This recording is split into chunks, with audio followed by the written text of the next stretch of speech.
I'd seen barcodes on the back of my victim's neck that were sending messages to me telling me to poison her. It was only when Catherine Carlick was moved from prison to a secure mental unit after poisoning a work colleague that she was finally diagnosed with personality disorder. It's one of the darkest places in my head I have ever been. I would prefer death to that. Catherine has spent a lifetime trying to control chronic self-harm, destructive emotional outbursts and suicidal thoughts. She's not cured, but part of her therapy is helping the NHS get people with personality disorder into treatment. People are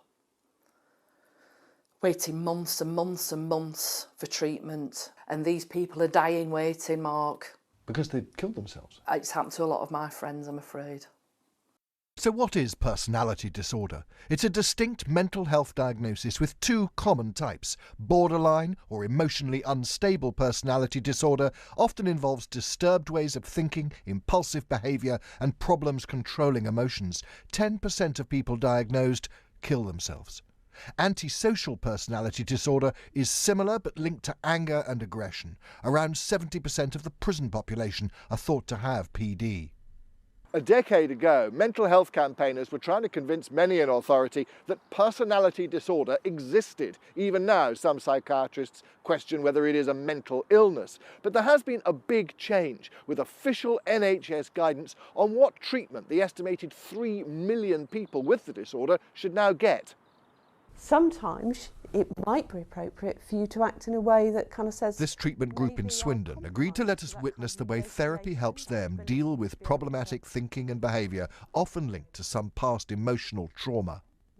Passively suicidal all the time. And you get very self-destructive, and you push everyone away. And it's been a lifetime of depression and trauma, sexual abuse, rape. You lose that sense of wanting to survive. You do things that are possibly dangerous to yourself. Sometimes just doing the most simple things can be the hardest thing in the world, and you can't help it sometimes.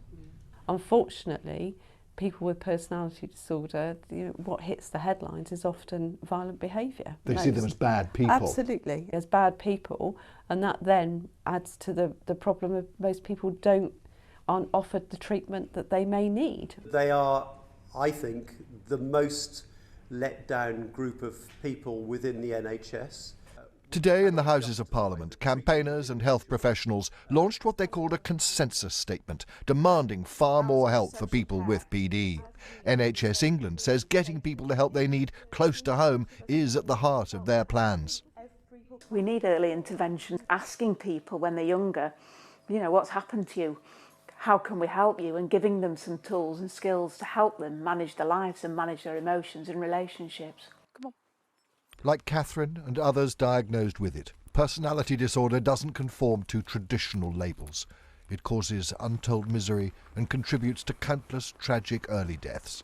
It is surely time we understood it better. Mark Easton, BBC News.